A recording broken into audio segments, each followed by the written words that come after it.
Hola Leo, bienvenido a un podcast sobre Bitcoin. Hola, buenas, encantado. Nada, encantado de que estés aquí, de que eches el rato conmigo. Hace unas semanas te escribí para abordar el tema de la minería. Estaba buscando una persona con la que hablar de este aspecto. Es una cuestión que he tratado otras veces, sobre todo con Guzmán Pintos de Luxor, pero contigo precisamente quería hablar, o concretamente quería hablar de la cuestión de los mineros pequeños, digamos, ¿no? Porque, bueno, Guzmán como trabajador dentro de ese pool bastante grande, ¿no? De Luxor, tiene acceso y tiene relación con mineros más grandes. Y ahora, teniendo en cuenta la situación de la minería, en la cual nos adentraremos ahora durante la conversación, quería ver un poco la parte de los mineros más retail y además engancharlo con el tema de las renovables, que hace poco lo he tratado en el podcast. Bueno, es un tema que he tratado varias veces, pero concretamente hace poco lo traté y creo que también viene al caso. Así que nada, te encontré por esto, aunque ya nos habíamos conocido en la WhatsApp Bitcoin de Madrid. Si bien yo no recordaba esto, ha sido al empezar en la llamada que te he visto la cara y he dicho, hostias, Leo, a este le conozco. Y nada, pues hombre, siempre está bien cuando eso pasa. Así que muchas gracias, Leo. Nada, a ti. Sí, efectivamente en la Watchout yo fui encantado de estar aquí. Un placer. ¿Quieres presentarte y comentar un poco de qué es lo que ha hecho bueno, que vengas aquí? ¿Cuáles son tus credenciales como minero retail?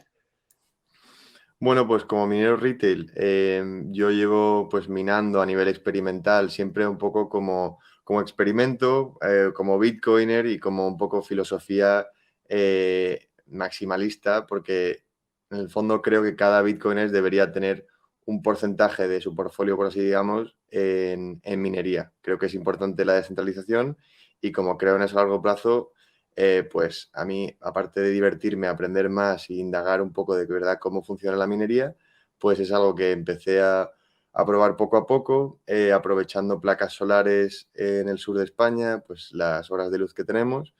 Y bueno, y un poco un pequeño experimento de una pequeña granja de minería en 2021 y que llevo pues hasta el día de hoy, pues aumentándola, aprendiendo más, recopilando datos y bueno, y como experimento. Como comentaba antes, la minería ha cambiado muchísimo desde el 21. En el 21 recuerdo que bueno, todo el mundo estaba entrando, servicios no me acuerdo el nombre cuál era, pero servicios de estos de que tú contratabas minería en la granja de un tercero, salían por todos sitios. Un amigo mío, de hecho, tiene ahí varios miles de euros supuestamente minando en una de estas granjas, aunque bueno, muchos de estos servicios o se han parado o van muy lentos o no están funcionando como prometían. Como digo, en 2021, todo, bueno, con el precio, la caída del hash rate debido a la salida de China y todo eso, pues digamos que llevó a un momento en el que minar era especialmente beneficioso y entró muchísima gente. Pero Mm. desde 2021 al momento actual, creo que estamos en el otro extremo de la situación y hemos visto pues, el coste de los mineros ha caído, la rentabilidad ha caído.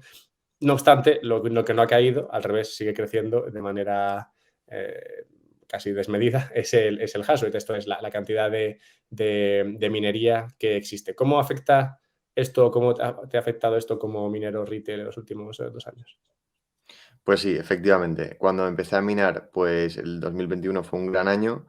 Vimos cómo la caída del hash rate de más de un 50% por la prohibición de China, pues hizo duplicar los beneficios. Y a todo esto unido a la subida en precio, em, antes todavía de que no subieran los precios energéticos, pues era un gran momento. Eh, si pasamos a 2022, vemos una situación totalmente diferente. Como ya sabemos, pues los precios de la luz subieron drásticamente, casi triplicando. El precio de Bitcoin cayó un 77% y el hash rate pues no paró de subir. Con lo cual, prácticamente peor escenario posible para los mineros. Ya, o sea, partiendo de la base que incluso como minero, creo que lo mejor que puede hacer uno es comprar Bitcoin, punto. Yo creo que la minería es lo segundo mejor que puedes hacer. Tenemos ejemplos por todas partes. Yo creo que la minería parte de una base fundamental y es acceso a energía barata. Si tienes acceso a energía barata o excedente energético, pues puede ser muy rentable. Si no, pues es más complicado. Al final, bueno, pues yo he experimentado tanto un año buenísimo como un año malísimo y aún así sigo creyendo un poco a largo plazo porque aunque creo que es un negocio donde hay una innovación brutal, pues propio por la ley de Moore, la innovación va a seguir y las economías de escala, pues ayudan a las grandes mineras como Riot en Texas o cualquier otra. Sin embargo, tampoco esta es la panacea para el éxito en la minería, ya que pues, la mayoría quiebran, como hemos visto este año, con la bajada de precio. O sea que yo creo que mantener un equilibrio, estar un poco al día, mantener un poco la tecnología al día para no quedarse atrás y, y yo creo que es fundamental que todos los mineros y todos los bitcoiners tengan su propia mina, aunque sea un 5% o un 10% de su como allocation a Bitcoin. Hay dos cosas que quería comentar aquí. Una que me lleva a un artículo que publicaste hace un par de años, precisamente, Ujú. en Expansión. Expansión. Imagino que en esa época los medios eran más abiertos también a publicar cosas sobre Bitcoin, de nuevo porque el precio, digamos, que hacía que hubiese demanda de contenido de esto. Yo lo experimenté en el podcast, por ejemplo. Pero bueno, un tema de eso y luego otro tema acerca del tamaño de las granjas. En cuanto a este segundo, el tamaño de las granjas, escuchaba recientemente a Steve Barbour, que no recuerdo, creo que es Upstream, ¿no? La compañía que tiene él, y hablaba de que las granjas de minería no deben ser demasiado grandes porque, bueno, hay razones como las que has comentado, ¿no? De rentabilidad que al final pueden llevar a que una inversión muy grande sea difícil de recuperar cuando el mercado no te acompaña. Pero también él apuntaba que si tú tienes una granja muy grande con una dependencia local muy importante, esto puede hacer que si las leyes se dan la vuelta contra ti, pues este es básicamente jodido, porque no puedes mover ese capital, digamos, que has invertido fácilmente. Entonces él comentaba que el tipo de minería que más le gusta, y o sea, tiene bastante minería, es aquella que es movible, que es capaz de ser trasladada en un corto periodo de tiempo. Si bien, bueno, comentaba esto, pero tú has dicho lo de China. En China creo que en 2 meses se movieron cientos de miles de mineros y no sé Sí. si lo tenían preparado para una escapada fugaz, pero bueno, así se produjo. O sea que quería a ver si qué me puedes decir sobre el tema de esta movilidad o no de los mineros y también eso respecto al tema que comentabas del acceso a la energía. En Ujú. este artículo de 2021 hablabas de que Bitcoin aprovecha esos lugares donde la energía puede estar estancada y acceder a esa energía que de otra manera sería prácticamente gratis y aprovecharse de ella. Encuentro que entre estas dos cosas, digamos que de alguna manera tienen que unirse o se unen, ¿no? para satisfacer lo que sería la cuestión de los mineros. El hecho de que sea muy movible y que funcione mejor en esos lugares donde está más apartado. ¿Qué opinas? Pues totalmente. Bueno, en primer lugar, la movilidad es una cualidad fundamental de la minería. Es al final el beneficio que da que el minero tiene y puede, o sea, perdón, que el beneficio, joder, repito eso. Se puede, se Em, puede, se puede insultar en el podcast, no pasa nada. bueno, la movilidad es la cualidad fundamental de Bitcoin, no está arraigado por ningún lugar geográfico. Puede moverse directamente, no es como Proof of Stake que tiene que apuntar a una pool directamente y que el capital centraliza, sino que puedo apuntar a cualquier pool de minería y cambiarla en cualquier segundo. Al final yo, si por lo que sea estoy en El Salvador o estoy en España y la regulación cambia, puedo moverme a Portugal en un segundo y empezar a minar allí sin ningún tipo de problema. Es exactamente lo que ha pasado en China. Hemos visto como 50% del hash rate, o sea, una cantidad de energía, de maquinaria brutal, en apenas 2 meses fue trasladada a Estados Unidos y países cerca de China, en Kazajistán, por ejemplo, y en muchos otros. Con lo cual, esta es una cualidad fundamental de Bitcoin y es lo que hace que sea tan poderoso, o sea, que tan potente, ¿no? Luego comentabas sobre mi artículo el tema del consumo medioambiental. yo creo que, o sea, una de las cualidades de Bitcoin que ya estamos viendo es que es un gran estabilizador de la red. Yo estaba en Texas, donde ya tienen un acuerdo con el gobierno en Austin y permiten aprovechar todo el excedente de producción y tener un 100% de capacidad todo el tiempo. Esto hace mejorar la rentabilidad de la planta energética, es mejor para la ciudad y es una inversión que recibe una rentabilidad mucho antes. Entonces, yo creo que esto es básicamente un no-brainer, como dicen americanos. O sea, es mejor para todo el mundo, es mejor para el medio ambiente, como estamos viendo, que aprovechan el metano producido en vertederos, como aprovechan el gas natural que no pueden extraer en pozos petrolíferos porque no hay los gaseoductos pertinentes y lo pueden acoplar a un generador y tener una combustión al 99,9% y convertirlo a CO2 en lugar de metano, que es el 90% del gas natural y que es 80 veces más calorífico que el CO2, que el dióxido de carbono. Con lo cual es mejor para el medio ambiente, es mejor para Bitcoin porque es más seguro y es mejor para la planta energética o el pozo petrolífero porque consigue rentabilizar antes su inversión y con lo cual sale todo el mundo ganando. Efecto invernadero menor, incluso el flare gas, o sea, el quemado en antorcha del gas natural que sale después de los pozos petrolíferos, no se queman en su totalidad. Hay un gran escape de metano que sigue siendo nocivo para el medio ambiente. Con lo cual, ya estamos viendo formas de aprovechamiento que son mejores para el medio ambiente y toda esa narrativa de que Bitcoin es mal para el medio ambiente por el consumo únicamente es ridícula porque encima ya vemos que tiene un mix energético mayor que cualquier país y lo único que hace es crecer porque el consumo y las transacciones no tienen una correlación lineal, es decir, a mayor escalabilidad el consumo se mantendrá mucho, o sea, no hay ninguna correlación, es decir, puede mantenerse lineal mientras la red crece.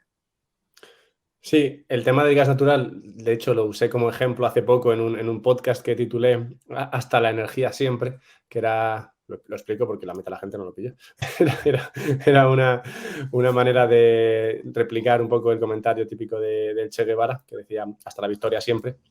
Bueno, precisamente el tema del gas natural lo comentaba porque, por lo que tú decías, ¿no?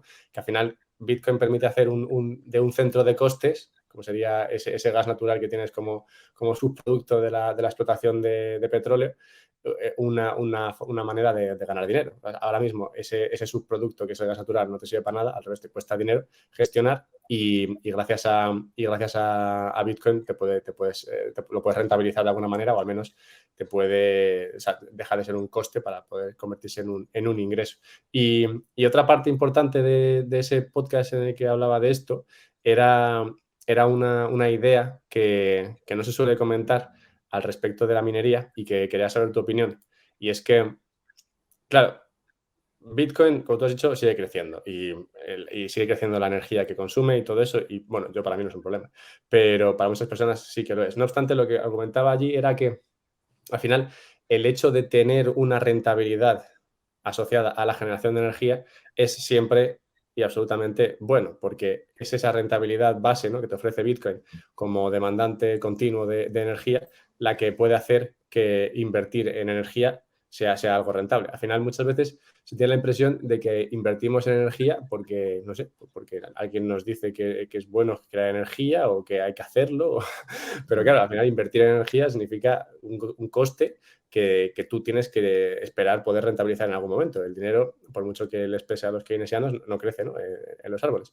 Entonces, Bitcoin como demandante apuntaba que ofrece esa demanda que hace más rentable cualquier tipo de extracción o explotación energética. Totalmente, totalmente. Hemos visto el ejemplo de Texas y en definitiva vuelve al mismo principio. Si yo digamos, subastecer una ciudad que consume 5, yo tengo que contabilizar los picos, por lo tanto tengo que tener capacidad para producir 10. Quiere decir que estoy creando una infraestructura, una planta energética capaz de generar 10, que la mayoría del tiempo solo va a generar 5. Es decir, voy a tardar el doble en rentabilizar la planta. Bueno, va a Sí, generar 10, pero va a usar 5, digamos, ¿no? exacto, o sea, exacto. Bueno, en general las tienen paradas, pero sí, o las tienen generando, pero se pierde esa energía.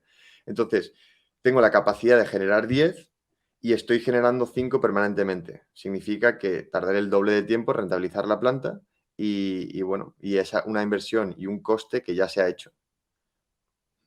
Sí, y esto es eso, como digo, algo que no se tiene muy en cuenta cuando se habla de la explotación de energía, que se tiene como que, algo, que es algo que hay que hacer y ya está, y que no se tiene en cuenta. Ya has comentado o has avanzado antes la idea de las renovables. Y esto creo que es importante porque, como decías, hablabas de que una ciudad que tiene una demanda normal de 5 va a requerir una generación de energía de 10. Pero si tú tienes en el mix muchas renovables, esa generación probablemente tenga que ser mayor, porque la capacidad de las renovables de producir no es tan, Constante. bueno, no es tan continua, claro, o tan fija como como la del gas o el carbón o la nuclear. Entonces, igual tienes que tener una capacidad de 100 para ofrecer de mínimo ese 10, ¿no? que puede haber en un pico.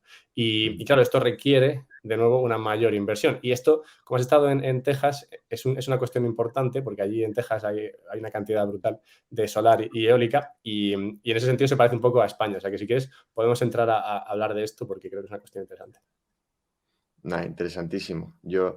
Me enseñaron un poco la planta, cómo lo tenían hecho y son verdaderamente pioneros y lo que están haciendo es que tiene todo el sentido del mundo. O sea, es que están aprovechando una energía y un excedente que de otra manera se pierde. Es que y no recuerdo la cifra, pero se traducía en anualmente un ahorro en impuestos a los ciudadanos en Texas brutal, brutal.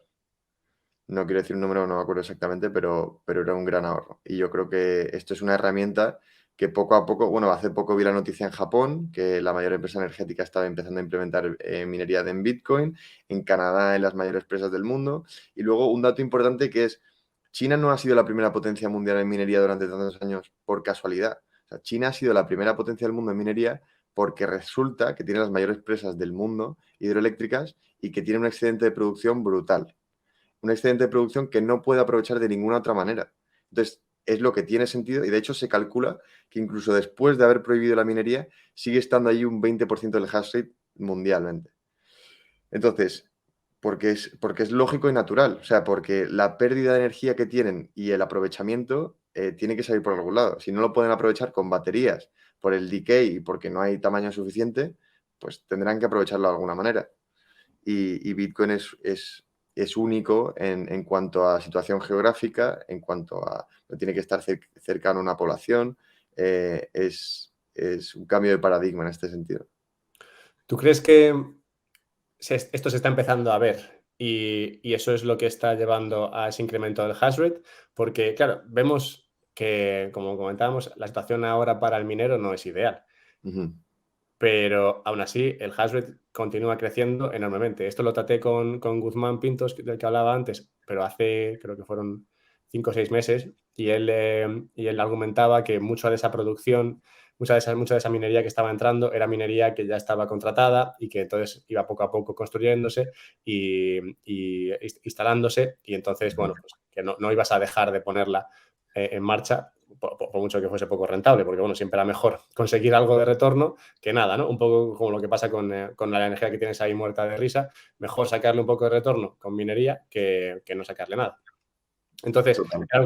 claro, él argumentaba que era esto, pero claro, también puede ser, y no sé qué opinas aquí, que tengamos o que estemos sufriendo un impacto que iría a más que derivado del hecho de que hay muchísima energía que se pierde. Creo que es un tercio de la energía mundial se pierde y de la que generamos anualmente. Y claro, si la gente se da cuenta de esto, dirá, oye, mira, mejor que perderla 100%, pues oye, con rentabilizarle aquí el 5% ya es mejor que nada. Totalmente, totalmente. Hay un excedente brutal. Hay un dato que son 200 millones de metros cúbicos en cuanto a gas natural que, que se extraen cada día. Y un 20% de ese gas natural no tiene o sea, gaseoductos que puedan ir directamente a la ciudad para nuestro consumo cotidiano. Con lo cual, el mercado posible es brutal. Como herramienta de aprovechamiento de energía va a seguir creciendo y la prueba está en que lo ha hecho incluso con una bajada del 77%, que es algo, o sea, nunca visto. O sea, que las reservas de todas las empresas mineras reciban un 77% de pérdidas sobre sus ahorros, sobre todos sus ingresos, eh, y aún así sigan operando y siga aumentando el hash rate. O sea, que la rentabilidad, eh, o sea, órdenes de magnitud inferior. O sea, recordemos que lo que se ganaba en un momento dado bajó a valer un 77% menos. La dificultad se multiplicó por 3, es decir, gano un 30% de lo que ganaba. Y no solo eso, sino añadido además a que el coste energético se ha casi triplicado. O sea, es un escenario nunca visto y aún así resulta que cada vez hay más mineros. ¿Esto por qué es? Pues resulta porque tiene un mix renovable mayor que cualquier industria y porque utiliza el excedente de producción. Y al final tampoco hay que... No hay toda la información del mundo porque la minería, mucha de ella es anónima o está hecha y no hay suficientes datos. Aunque hay grandes empresas que suponen un gran porcentaje del hash rate. Pero en definitiva es una teoría de juegos y es un tema de incentivos. Y si el incentivo va a estar en buscar la energía más barata porque ahí voy a conseguir el mayor beneficio, ahí es donde va a ir la minería de Bitcoin. Y si encima no está ligada a ninguna situación geográfica, pues ahí la vas a tener. Es una herramienta muy poderosa.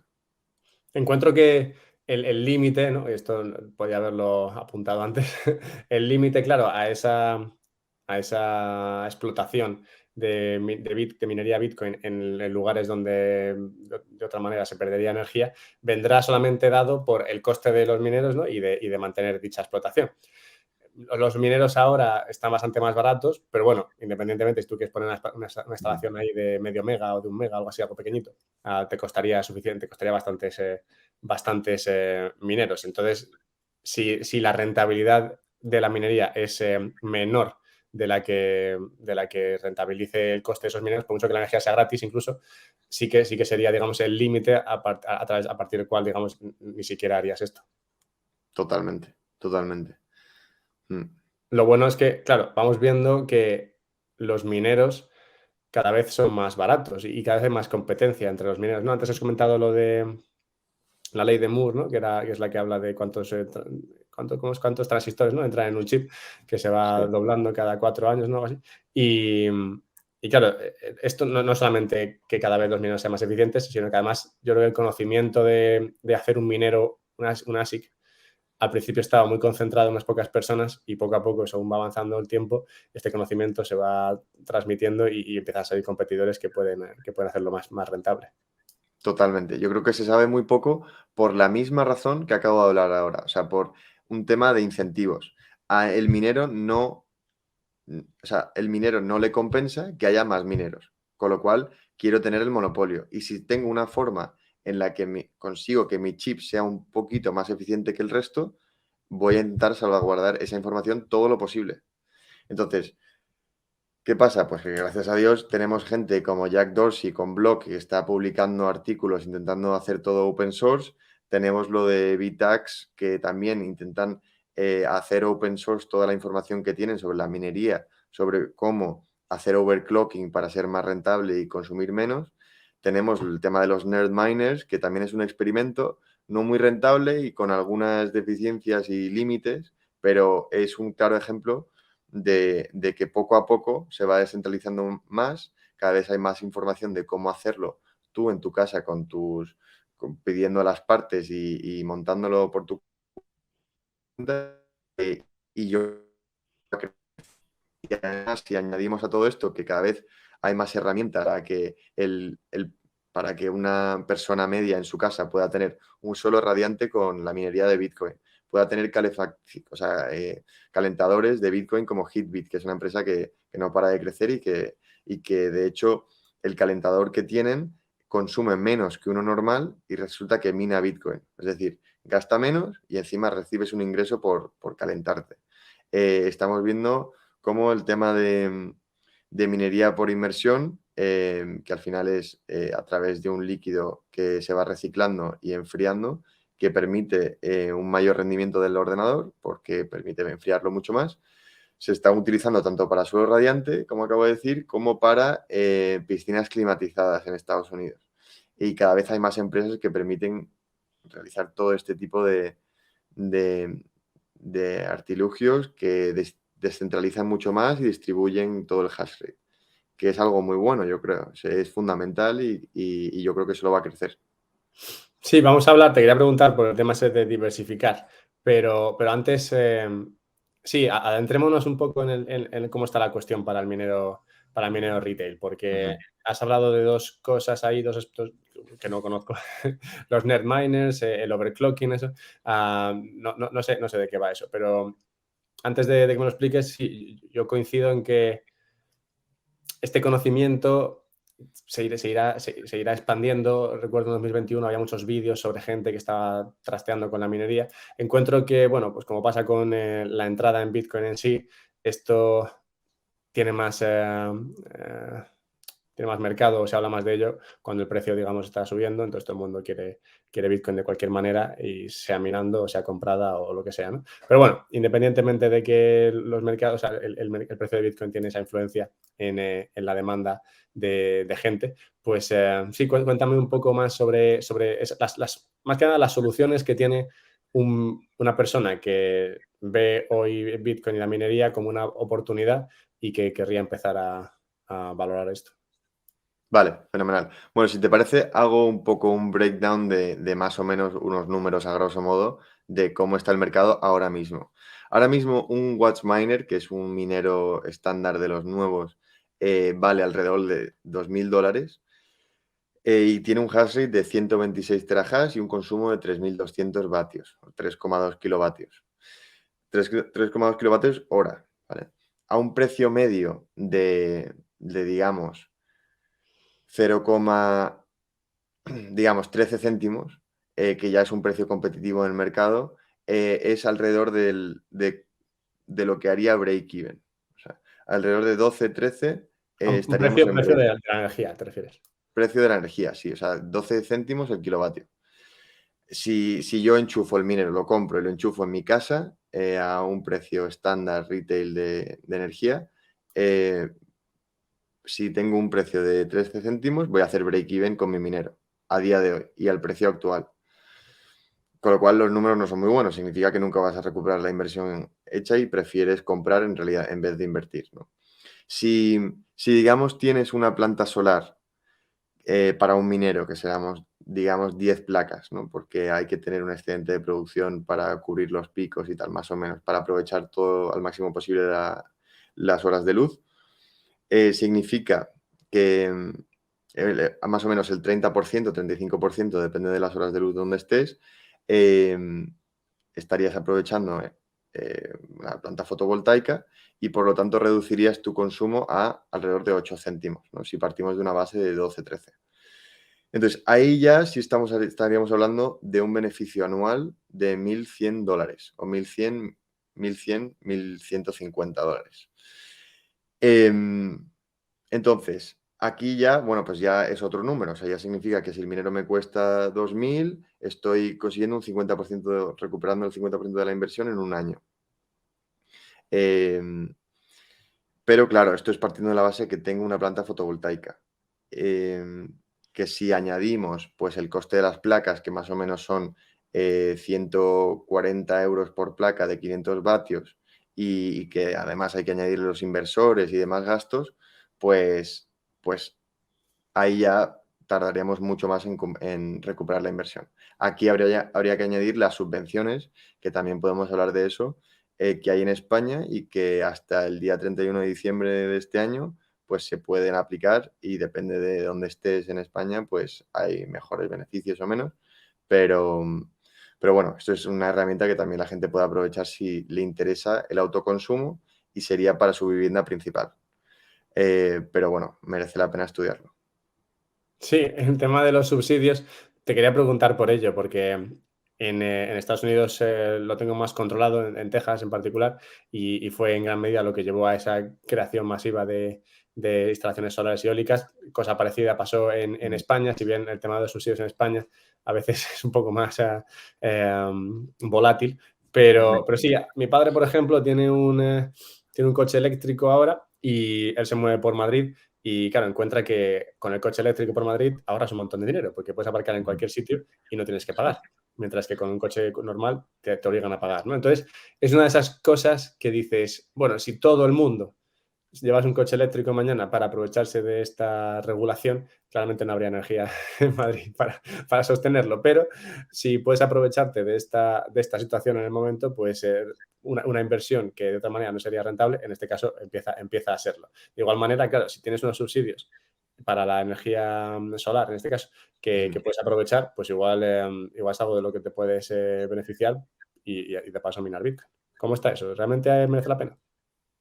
Bueno, totalmente. Yo creo que, bueno, son procesos que tampoco se lo dan a todo el mundo, pero hay unas subvenciones que en general para empresas, dependiendo de si es sector servicios, otros sectores o empresas con ya instalación de baterías solares y tal, para particulares dan, también depende de la provincia, depende de la comunidad autónoma, pero alrededor de 600 euros por kilovatio hasta 10 kilovatios y para baterías dan hasta 490 euros por kilovatio, también hasta 10 kilovatios.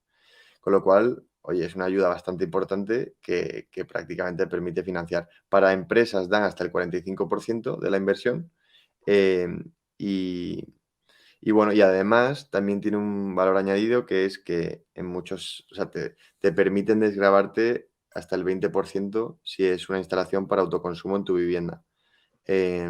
Con lo cual, pues hay beneficios fiscales y por supuesto rentabilizan mucho más en, ya sea en la minería, como acabo de decir, o sea, pasamos de 12 céntimos el kilovatio a 7,8 céntimos, o sea, casi 8.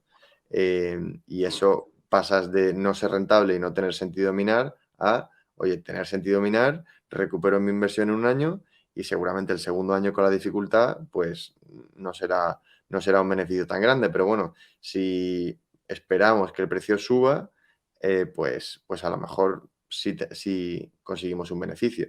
Si encima ya tenemos la planta solar, pues resulta que un 30% del tiempo puedo dejar los ordenadores encendidos en perpetuidad, por así decirlo. O sea, también es verdad que quedarán obsoletos muy rápido y que al final será marginal. Pero bueno, oye, tampoco, si es algo que ya está cubierto, si el beneficio ya está ahí y es encima del beneficio, pues oye, no me parece una mala inversión.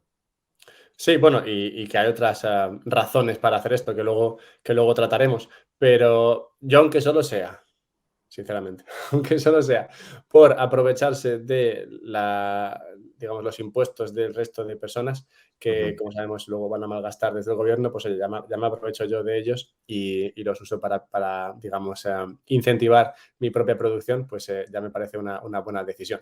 Así que desde aquí invitaría a todos a, a probarlo. Pero vale, entonces, has comentado antes que el minero retail, bueno, supongo que también aplica al minero más mayoritario. Bueno, no, hay una que no, pero bueno, a minero retail le aplicaban una serie de configuraciones o de instalaciones que podrían hacerle la inversión incluso más atractiva, ¿no? Como has hablado del tema del overclocking y el nerd miner. Esto, o sea, yo repito palabras que he oído salir de tu boca, pero no sé qué estoy diciendo. Vale, bueno, a ver, sí, son dos cosas diferentes. Overclocking significa simplemente sobrecapacitar el ordenador. Esto es así porque normalmente hacer overclocking, es decir, mm, por así decirlo, darle gas al ordenador e intentar apretarlo al máximo, pues es malo porque se sobrecalienta y eso puede llevar a que se rompa. Entonces, ¿qué pasa? Que con el tema de la inmersión se puede enfriar mucho más rápido. O sea, el líquido enfría pues órdenes de magnitud más rápido que el aire. Por lo tanto, si lo sumerjo en un aceite donde constantemente reciclo el aire y el líquido y lo voy enfriando, pues puedo sobrecapacitar el ordenador para que mine más y sea más eficiente en cuanto a su consumo. Entonces, bueno, esto es una herramienta que está ahí. Y luego otra cosa totalmente diferente es el tema del Nerd Miner. Esto es un artilugio que permite minar, que al fondo es un chip. No recordemos que ASICs, ¿cómo se llaman los mineros? Son simplemente chips, o sea, no es en sí la máquina, sino más básicamente chip, y que está asignado y está preparado para minar, para hacer computaciones por segundo.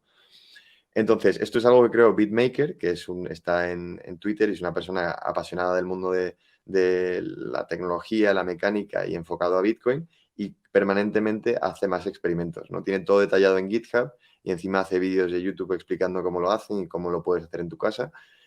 Y en el fondo eso es algo muy experimental porque consigue producir solamente 21 kilohash, 21 kilohash y consume 1 vatio hora, ¿vale? O sea que es un tamaño prácticamente ínfimo, pero y tiene un problema que al que ser tan pequeño no puede unirse a una pool, sino que tiene que minar, tiene que hacer solo mining, con lo cual es bastante ridículo, pero sí que es un experimento, no lo hace como mayor rentabilidad, pero sí que abre la puerta a una mayor innovación, como ya estamos viendo con Vitax, lo que he explicado antes, que, que cada vez más, pues, por ejemplo, tenemos todo tipo de herramientas de código abierto que permiten que cada uno monte su propio minero y en el caso de Vitax llega a 400 gigahash y consume de 13 a 15 vatios, que es,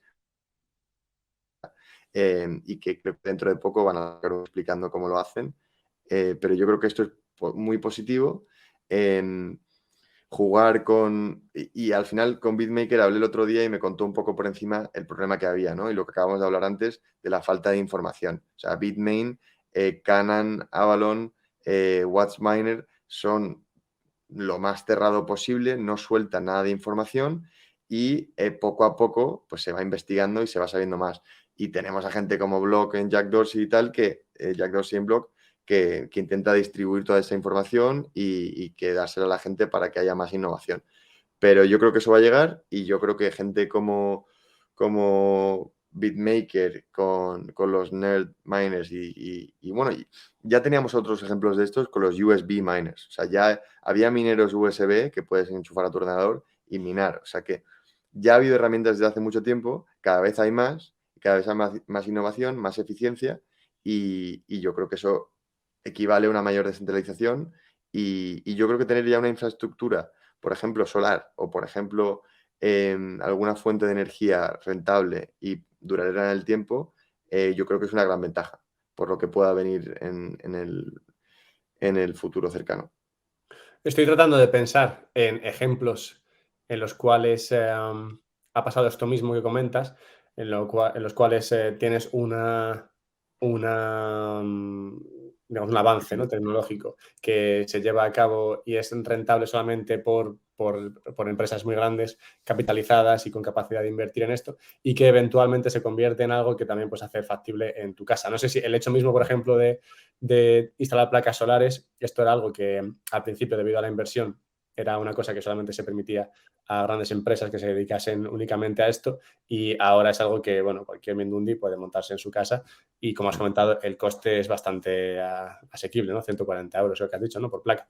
Sí, Entonces, sí, igual, y me encantaría que fuese así, la minería pasa a ser un poco así, ¿no? Algo que inicialmente era algo muy establecido en grandes players, ¿no? Grandes actores con mucho capital y eventualmente se va convirtiendo en algo que también tiene un mercado dentro de los particulares. Al final, los particulares que no tienen la capacidad de meter una granja ahí con teravatios, pero si en lugar de eso tienes a millones de personas, cada uno con un vatio, pues al final te encuentras con la misma situación. Entonces, sería muy bonito, principalmente por lo que dices, ¿no? Porque ayuda a la descentralización, pero en este punto igual un poco utópico. No obstante, has dicho algo sobre el beneficio, o bueno, has hecho un buen análisis, de hecho, sobre el beneficio, el coste, beneficio de coste, o sea, perdón, un análisis de costes para el minero retail y claro, hay otra razón que puede llevar al minero particular, digamos, a meterse en esto, incluso si la operativa no es rentable. Y esto es el conseguir bitcoins que no son traceables por nadie, ¿no? Porque estás consiguiendo bitcoins puros, ¿no? Que vienen directamente de la fuente. totalmente. Yo creo que esto es un aliciente para cualquier bitcoiner maximalista de Bitcoin, que el hecho de minar, recibir Bitcoin que no viene de nadie directamente y no ha pasado por manos de nadie, yo creo que eso tiene un gran valor. Yo creo que cada vez hay más on-chain análisis, hay herramientas como Chain Analysis, Elliptic y muchas otras que tratan bueno, de ver la procedencia de todos los fondos y tal. Y bueno, tener Bitcoin minado con energía. Es que es el sistema más puro que hay, respaldado por energía, más seguro.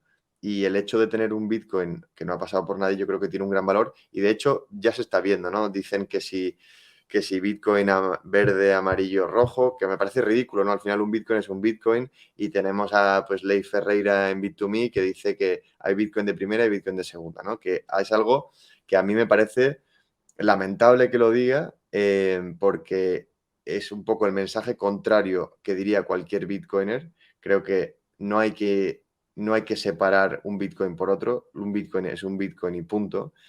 Si hay un trazo de rastro que queda por una actividad ilegal o por algo que haya pasado, pues al revés, esa transparencia permitirá que se vaya por el criminal y que haya una mayor oportunidad a lo mejor de ir a por él, como ha pasado en el pasado. Y, y por lo tanto, bueno, también el que va a decir, ¿no? Tiene un exchange centralizado y tiene que abocar por que la gente use los exchanges centralizados después de la escapada masiva por los problemas de FTX y muchos otros, ¿no? Y en mi opinión eso va a seguir pasando. Mt. Gox, Celsius, FTX, muchos otros. No han sido el último, ni va a ser o sea, perdón, no han sido los primeros, ni van a ser los últimos. Y por lo tanto, pues tenemos que primero, tener la máxima custodia de tus Bitcoin con monedas aislados, con cold storage y utilizando exchanges descentralizados. Y yo creo que la minería es una gran forma de adquirir Bitcoin. Hombre, sobre todo si te dan las condiciones por alguna casualidad geográfica y que tienes acceso a energía barata. Pero si no, independientemente, vemos que no es un negocio que a corto plazo pueda ser muy rentable para una persona media, pero una gran forma de adquirir Bitcoin y también una gran forma de aprender más sobre el ecosistema y sobre una función vital que lo diferencia de todas las demás criptomonedas. Hemos visto ya con la transición a Proof of Stake de Ethereum que Bitcoin con la minería, bueno, es que lo decía Wences Casares en una entrevista hace poco. O sea, el tema de el market cap es un vanity metric, no sirve para nada, ¿no? Yo puedo emitir 1.000 millones de tokens, venderte uno por $1 y ya tengo 1.000 millones en market cap. Al final, donde no hay trampa es en el hash rate, donde no hay trampa es en el consumo energético y intentar vulnerar eso por lo menos requiere la misma capacidad computacional, algo que cada día es más difícil que quebranten. Sí, de hecho, ese último punto me ha encantado porque cuando salga este podcast, el podcast anterior trata de la manipulación del precio de Bitcoin. O sea que Ujú, habrá salido ya, digamos, cuando esta conversación se publique. Y ese punto no lo quise tocar, pero bueno, me encanta que lo hayas sacado tú ahora. Y es que, claro, muchas veces se habla de la manipulación del precio de Bitcoin, Bitcoin está manipulado y demás, ¿no?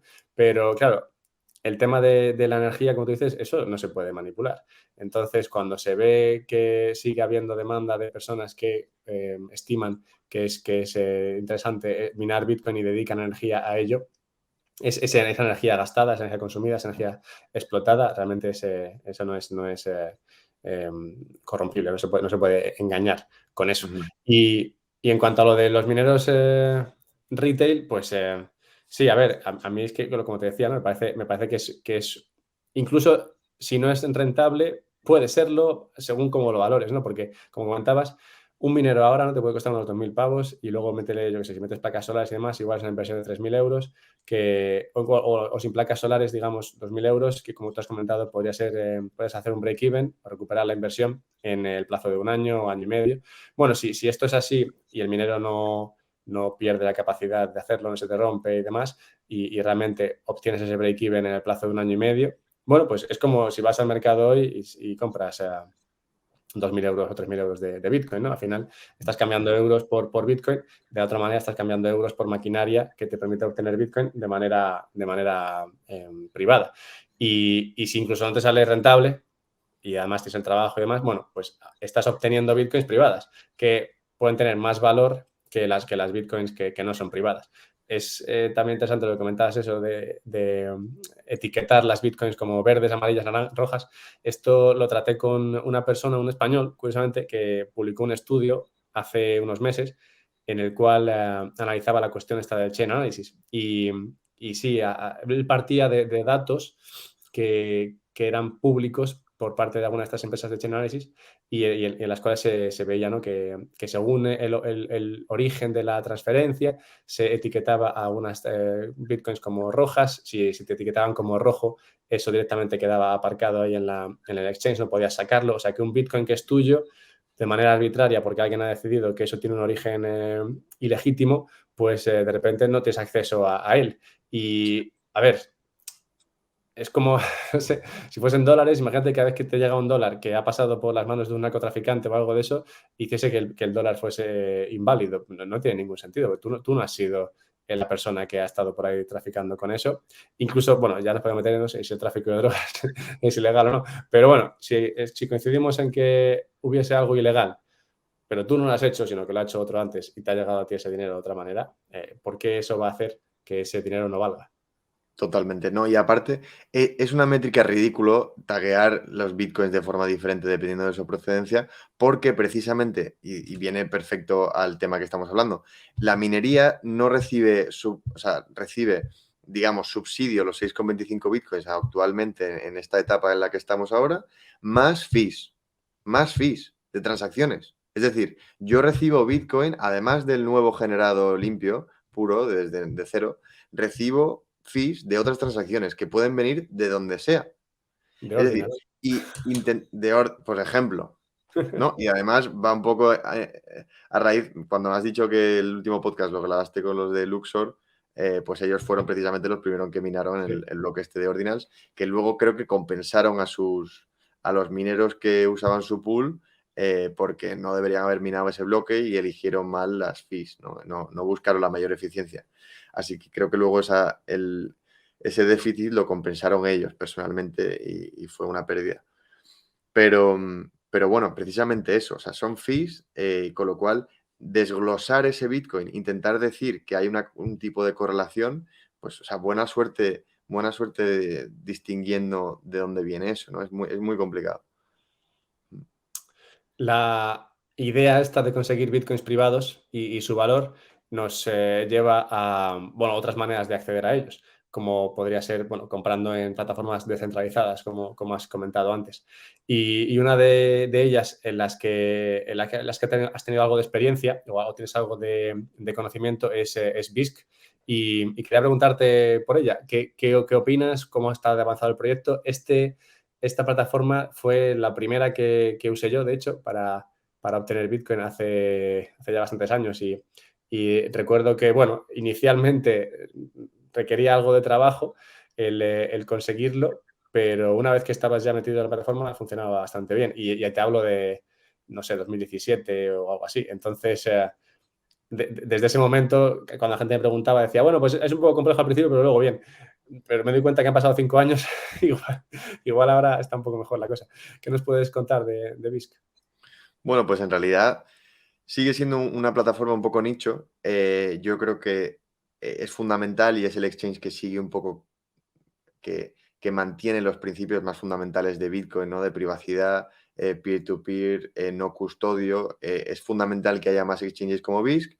Es la DAO más antigua y la única plataforma DAO desarrollada en Bitcoin que utiliza el Color Coin BSQ para pagar a sus contribuidores.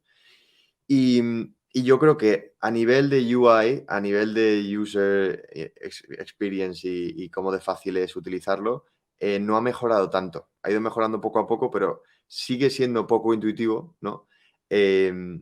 Yo creo que muy en línea como son los programadores que desarrollan cosas de programadores para programadores. Por lo tanto, sigue siendo nicho, cada vez es más fácil de usar, pero no está todavía ahí. Funciona a través de Tor para conseguir anonimidad. Tiene un volumen de mercado pequeño, muy pequeño, o sea, es una cosa muy nicho todavía, pero yo creo que tiene mucho potencial. Yo creo que la gente, a mayor educación y a mayor conocimiento de tema de privacidad, tema no custodio, asegurar tus Bitcoin y que no dependan de un servidor común de custodia de un FTX de turno, un Binance de turno, pues yo creo que va a ir cogiendo mayor tracción y yo creo que es inevitable. O sea, que la gente va a querer ser más custodio. O sea, desde luego va a haber siempre el riesgo de contrapartida con otros exchanges y con otros sitios centralizados que dependan con multifirmas y que haya un poco porque no todo el mundo va a querer tener sus bitcoins en un papel en su casa, por ejemplo, o de alguna otra manera con multifirmas, ¿no? No es tan complicado, pero bueno, poco a poco se va a ir facilitando y yo creo que herramientas como esta, que no las hay muchas, pues por ejemplo para los mineros, para poder sacar sus ganancias, para poder pues hacer una transacción sin necesidad de contabilizar con el banco y de decir a todo el mundo dónde gastas tu dinero. Yo creo que tiene que haber herramientas más de este estilo. De la conferencia de Texas, pues muchos mineros me contaron que ellos apalancaban su Bitcoin utilizando plataformas descentralizadas para poder ampliar la producción sin tener que vender ese Bitcoin, pero muchos de ellos se han visto perjudicados por la bajada en precio y han sido liquidados. O sea que es una herramienta que al final muy optimista a largo plazo, que de hecho tiene un efecto contrario con el precio, porque en el fondo es una persona que se apalanca porque cree que el precio va a subir. Cuando el precio baja, me veo obligado a vender forzando que el precio baje más todavía. Con lo cual no refleja de verdaderamente el optimismo en el ecosistema. Y bueno, sí, al final yo creo que BIS que es una herramienta muy importante. No sé si ya me estoy repitiendo, pero bueno, sí, eso es. Ahí lo puedo dejar. Sí, no, a mí ya te digo, me encantó cuando tuve esa primera experiencia, porque es un poco como cuando empiezas a custodiar tu Bitcoin por ti mismo, ¿no? Mm, Que es una experiencia diferente, de repente tienes la responsabilidad mm, ¿no? de tener ese Bitcoin y que dependa de ti. El comprar de esta manera descentralizada tiene ese encanto mm. que creo, bueno, es bonito por sí mismo, es como igual como montar un nodo de Bitcoin, también cuando montas el primer nodo de Bitcoin, es una Tal cual. experiencia así como manual y tal, y es muy interesante y te sientes parte de un sistema, te sientes un poco vivo, así que en ese sentido es parecido, más allá de los beneficios, ¿no? que comentabas. Y has Totalmente. hablado de varias cosas, la primera, lo del tema del apalancamiento, este tema me parecía apasionante porque ya lo comentaba Elías de Minerset con Lunatic Coin hace poco en un podcast que hablaba de minería, digamos, a gran escala. Él comentaba que con las dificultades que está habiendo hoy día con los bancos en Estados Unidos y otros sistemas bancarios y demás, era más sencillo muchas veces el apalancar ese Bitcoin, es decir, dejar un Bitcoin como colateral y obtener dólares para así funcionar con dólares dentro del sistema, ¿no? Y no tener que depender de otros sistemas de pago que pueden ser más complejos para hacer pagos, ¿no? dentro de la industria de la minería. Pero, claro, eso conlleva, como tú dices, ¿no? ese riesgo de que bueno, pues si el precio cae, pues te pueden liquidar, lo cual no es ideal para tu operativa. Pero me parece interesante porque vemos que hay operaciones más o menos públicas de ataque a Bitcoin, ¿no? y de ataque a bancos que dan servicio a cripto en general, pero a Bitcoin en particular. Y al tiempo existen, bueno, pues alternativas, soluciones, ¿no? que se van buscando desde el mercado, lo cual me lleva a la segunda parte, que es, claro, yo, algo como BISC, opino realmente lo mismo que opinaba entonces, y es que no es fácil porque no hay demanda. O sea, si fuese más demandado el acceso a esto, los desarrolladores no solamente serían desarrolladores los que estuviesen detrás de BISC, sino que también habría más diseñadores que se meterían ahí simplemente por los incentivos, ¿no? Porque si hubiese mucha demanda, habría más comisiones y eso podría sostener un sistema más profesional o más sencillo, ¿no? Entonces, yo creo que no existe mucha demanda, lo cual, bueno, me lleva a los incentivos, ¿no? ¿Qué incentivos tiene una persona para realmente ir por la vía difícil de obtención de Bitcoin? Que sería, pues, la más difícil minar, la segunda más Mm, difícil sería el comprar de manera descentralizada, lo más sencillo sí, es irte a Coinbase y comprar. sí, Pero claro, esto es lo típico que es así hasta que de repente no es así. Y entonces todo el mundo busca el ir a a la manera descentralizada y la manera privada. Totalmente. Es que al final se resume todo en educación. Al final, ¿por qué estamos aquí? Bitcoin es libertad, es soberanía individual, es tener el control de tu dinero, es que no te roben a través de inflación, es poder transferir sin necesidad de intermediarios. O sea, yo creo que Bitcoin es una herramienta muy poderosa que debe utilizarse y debe adquirirse de la manera correcta. Entonces, y si no se hace, bueno, pues a priori pues no pasa nada. En Binance te regalan 100 euros y te haces una cuenta con ellos y empiezas a hacer trading, ¿no? Tienen unas campañas de marketing, una empresa, pues una orgánica que va a ganar dinero y que funciona de una manera mucho más agresiva, ¿no? Como todas las empresas y como todo el mercado en general. Entonces, yo creo que hay dos razones. O sea, una es demanda, por supuesto, o sea, falta de educación. Oye, si yo puedo comprar de aquí y de aquí me sale más barato y es más fácil, lo puedo hacer desde el móvil, pues lo voy a hacer así. ¿Sabes? ¿Cómo es eso de que solo es un desktop app y que no puedo tenerla en mi móvil y que encima tengo que tener la oferta encendida y el móvil, el ordenador encendido? Pues, o sea, es muy complejo. Es muy complejo y además necesito Bitcoin para empezar a operar. O sea, hay muchas cosas que es un poco una barrera de entrada para el que acaba de aprender. Entonces, pero eso no quita que cada tanto tiempo Binance, Kraken, FTX, todas, en un momento dado, paran los retiros.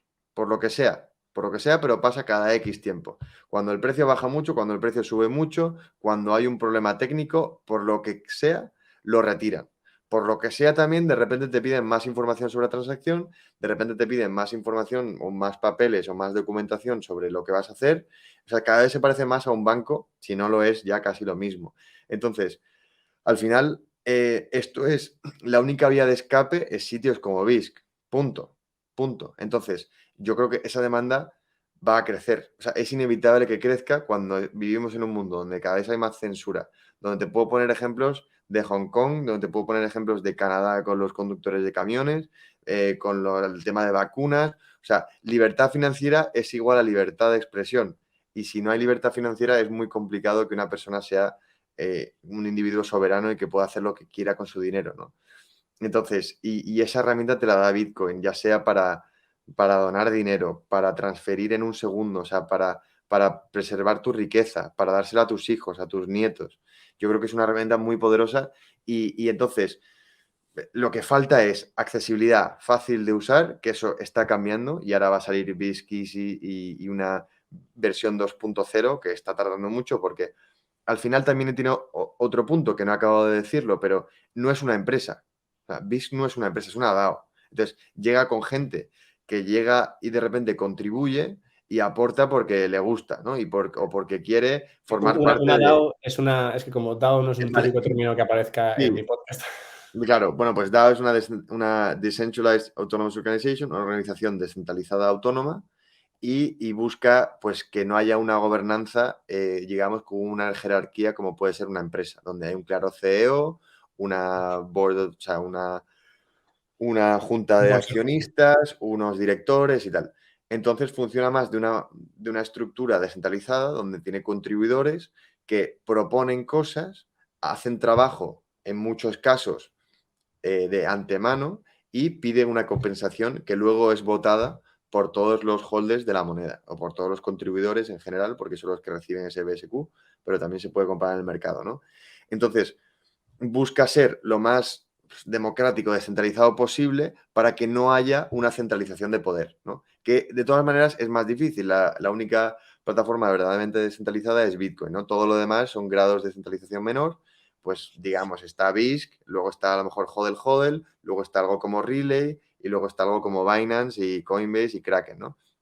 A mí, bueno, y otra cosa que también quería decir, que se me ha olvidado decir antes, cuando mencionamos lo de Bit2Me y Ley Ferreira y tal, que decía Bitcoin de primera, Bitcoin de segunda, a contraposición de esto está el CEO de Kraken, que claramente, sin ningún problema, dice, no, no, perdona, si a mí el gobierno de Estados Unidos mañana me dice que quiere toda la información de mis usuarios, tengo obligación de dársela.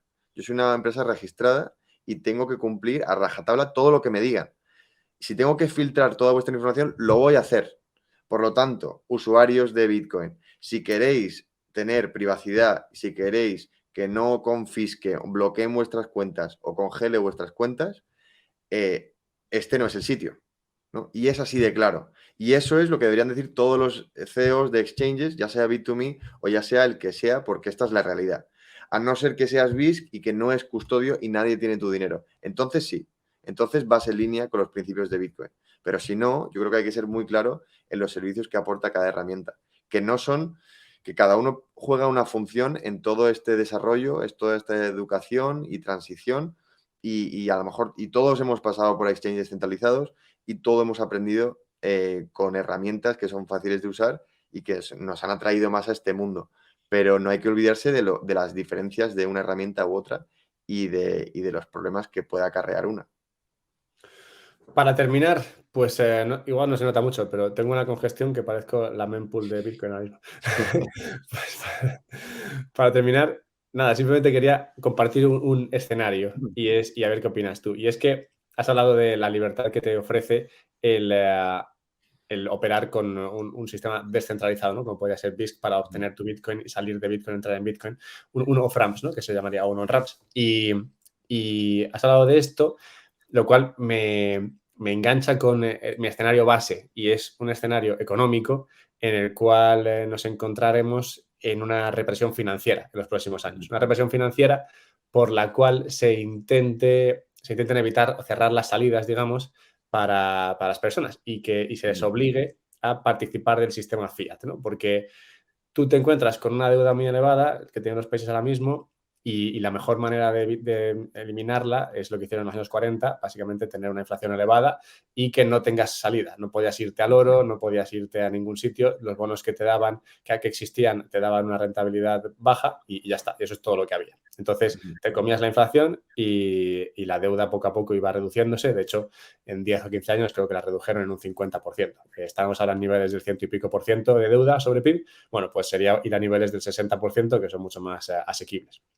Entonces yo creo que esto va a pasar. Y en ese escenario lo que se buscará será precisamente la salida, ¿no? Y se tratará de cerrar, lo cual implicará, yo creo, una mayor presión sobre bolsas, como estamos viendo, creo, últimamente, esta querella a Binance y demás. Yo creo que se va a ver esta represión financiera cada vez más y quiero pensar que eso lo que hará será darle alas a estos sistemas más descentralizados que permitan esa libertad financiera y no ser presa de esa represión que te obliga a tener tus activos devaluándose año a año. Totalmente. O sea, hemos visto la apuesta de Balaji de que en 90 días Bitcoin va a llegar a 1 millón. Que Y ya la has si cerrado, por cierto. ¿Lo has visto que sí, la... sí, sí, sí, ha mandado la transferencia de 1 millón de Sí. dólares. Y, o sea, al final, yo, y un poco el trasfondo, ¿no? Y luego graba podcast explicando un poco, y también era un poco estrategia de marketing que le ha funcionado muy bien, ¿no? Entonces, pero bueno, en el fondo de lo que dice es, Bitcoin va a llegar a 1 millón en 90 días porque el dólar se va a devaluar de una manera brutal, porque hay una pérdida no realizada de los bancos centrales y de los bancos eh, nunca vista y porque es algo, en su opinión, inevitable, ¿no? Y entonces, por eso es esta apuesta tan fuerte por Bitcoin. Entonces, que cierren los on and off ramps para Bitcoin y que intenten criminalizar como hicieron con el oro hace años. O sea, por supuesto, o sea, no se puede descartar. Yo creo que Bitcoin es la única vía de escape. Él mismo utilizaba BIS como ejemplo, junto a HODL HODL y otras muchas, como herramientas de on and off ramp que quedarán y que serán perseguidas en cuanto no dejen o persigan un poco la tenencia de Bitcoin. Pero por otro lado, o sea, me parece una transición inevitable. O sea, una moneda limitada, no gobernada por nadie, descentralizada, es como el paso lógico a las currency wars, lo que está pasando ahora con Rusia, con el yen, con el barril de petróleo, con el dólar. Yo creo que es un movimiento lógico. Y yo creo que también, o sea, yo pienso igual que tú, yo creo que tiene mucho potencial estas plataformas que te permiten comprar y vender Bitcoin sin custodiar, siendo privado, manteniendo tu anonimidad. Y yo creo que llegará un momento en el que sean vitales. Más allá de eso, pues no sabría predecir nada más, porque quién sabe, no sé qué gobiernos sí, qué gobiernos no sé cuál es el punto de vista. Yo creo que es una innovación muy grande y tardarán en adaptarse, pero poco a poco la gente sabrá. Yo creo que la mayor educación será en cuanto confisquen, en cuanto no te dejen sacar, pues la gente en el Líbano está yendo con pistola al banco a sacar su propio dinero. Hablaba con una persona el otro día en el Líbano que se dedica pues el tema de criptomonedas y cómo la gente está adoptando de forma masiva porque no quiere tener literalmente millones de dólares en sus casas porque no se fían de los bancos, con todo el riesgo y sí, con todo el riesgo que eso conlleva de seguridad y de que no puedo invertir ese dinero, me están devaluando permanentemente con la inflación galopante que hay, entonces o invierto rápidamente o lo mantengo seguro en algún sitio y tengo el riesgo de que me roben físicamente, de que me roben a través de devaluación y no puedo poner ese dinero a producir. Y yo creo que Bitcoin soluciona eso. Bitcoin fixes this. Fixes fees y un montón de cosas más. Sí, Y un montón de cosas más. sí, como decíamos antes, a mí realmente me encantaría llegar a ese escenario, ¿no? En el que Ujú, la gente es capaz de minar en su casa de manera ujú. sencilla y la gente es capaz de operar, entrar, salir, si es necesario, de Sí, Bitcoin, pero sobre todo operar con ello sí, desde su casa sin tener que depender de esa gran bolsa. Igual que, como decíamos, no tendrían por qué, igual en un futuro, depender de esa gran granja de minería o ese gran productor de ASICs, pues que sea algo que cada vez más vaya empoderando o haciéndose posible o accesible para el individuo. Claro, no va a ser así para todos, porque habrá mucha gente que siga prefiriendo la seguridad, ¿no? O digamos la tranquilidad que te puede dar el depender de otro y evitar el riesgo que tiene el depender de ti mismo. Pero bueno, como dices, eso es un balance, ¿no? Y al final, si estás viendo que depender de otro te cuesta muy caro, pues empieza a ganar valor el depender de ti mismo. Ahora estamos en un punto en el que parece que la confianza en las instituciones es elevadísima, bueno, muchísimo más elevada que en décadas anteriores. ujú. Y por esto, pues mucha gente opina que estás más a salvo si tu dinero o tus libertades dependen de un tercero. Yo creo que esto poco a poco irá cambiando. Totalmente de acuerdo. Yo creo que, bueno, ya se está viendo que cada vez hay más desconfianza en el gobierno, cada vez hay más desconfianza en entidades financieras que ya mintieron, que ya se aprovecharon de la gente en 2008. eh, bueno, y es que va en línea perfectamente con cuándo nace Bitcoin, con el artículo que menciona Satoshi en el bloque Génesis, con todo, o sea, con todo. Y yo creo que es el paso lógico. ¿Hay algo que nos hayamos dejado de la minería retail que quieras compartir? Pues, a ver, tenía aquí unas notas.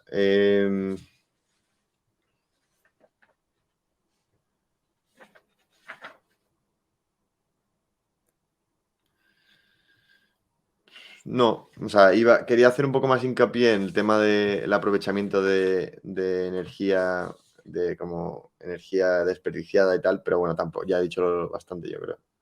Ah, bueno,